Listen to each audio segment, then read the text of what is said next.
খোলা হচ্ছে। তো আজ রাগপুর থেকে 10গড়া যাচ্ছে মাল। তো ওখান থেকে মাল আবার খুলে চলে যাবে মেমারি, দেখতে পারবে সব একধার থেকে। এটা এখানে 6 ঘন্টা ভাড়া ছিল, দেখো এটা একটানা এখন ভাড়া চলবে, এখান থেকে ওখান থেকে ওখানে যাবে।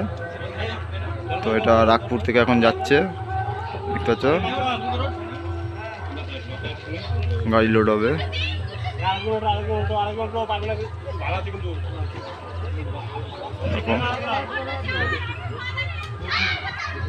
সাউন্ড কিংয়ের 30 ফার্স্ট ফিল ছিল, ওখানে সাউন্ড কিংয়ের 30 নিউ 30 ফার্স্ট ফিল ছিল।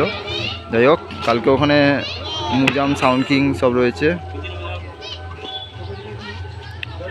দেখতে হবে। কালকে শ্মশানকালী পুজো উপলক্ষে যাচ্ছে, মোটামুটি রেডি হয়ে গেছে।